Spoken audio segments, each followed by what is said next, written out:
My name is Scott Fisher. I am here with you to do the first installment of a program called More Than Male.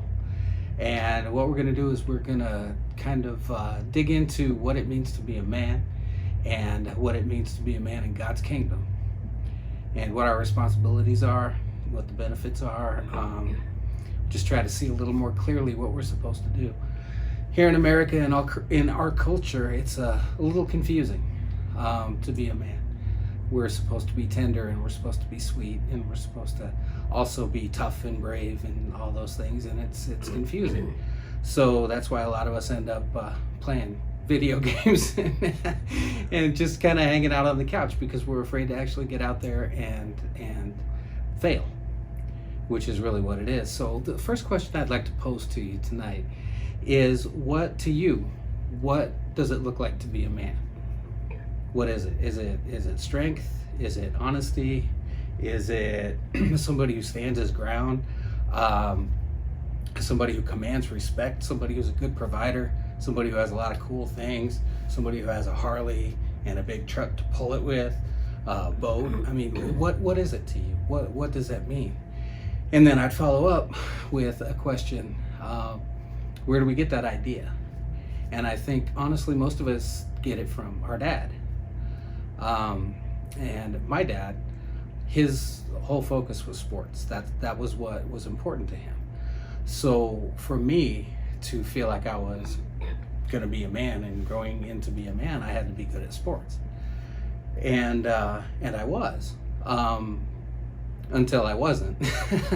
When I was real young, I was great. I was better than everybody else because I had a football in my mouth when I was born. But then the other kids got bigger, they got faster, they got better. And all of a sudden I wasn't the best anymore. I wasn't pleasing my father.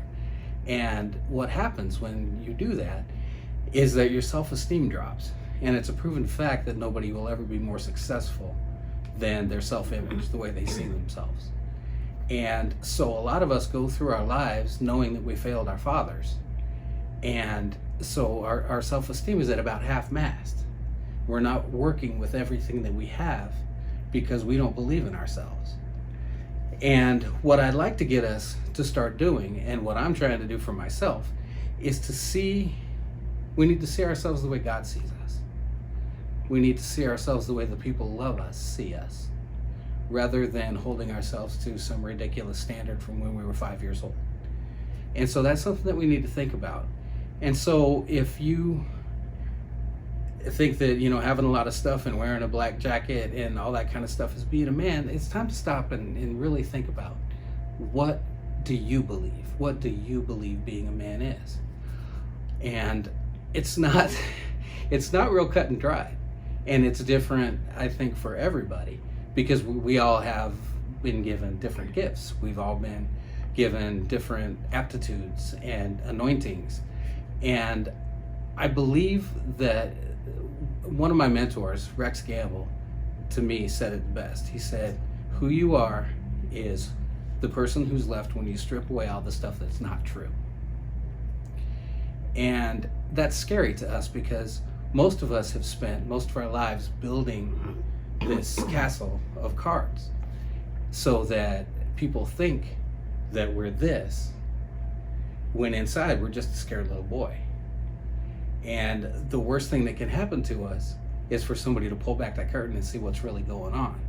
So we spend most of our energy making sure that nobody's ever going to see that. So we've got a country full of false images running around talking to each other. And we're not helping each other when we perpetuate that. We're not helping each other if we don't call each other on it. And I've had, a few friends in my life that were brave enough to just tell me to my face what they thought. And even if it didn't hit me right then, and I didn't act on it right then, these are the things that come back when I need them. So we owe it to each other as men, because we're in this together, guys. We're in this together, and we're at war. Whether we want to be, whether we're ready to be, whatever, we're at war, and it's time that we took our place.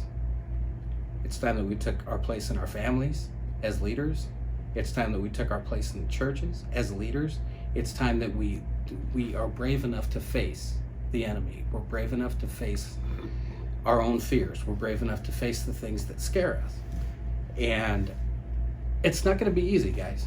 And we can't do it alone. We need each other. And one thing that we're missing, I think, in American culture especially, is that in a lot of cultures, there is kind of a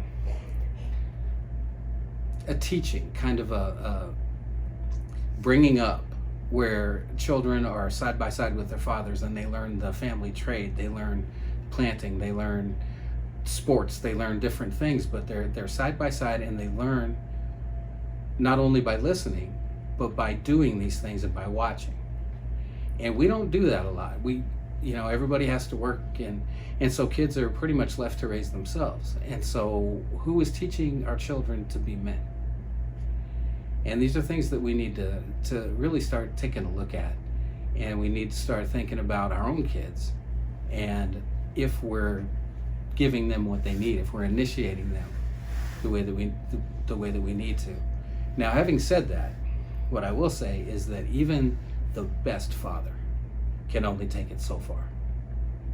Even the most well-meaning, the strongest, the best teacher, the best father possible can only take it so far. Then Jesus has got to take over.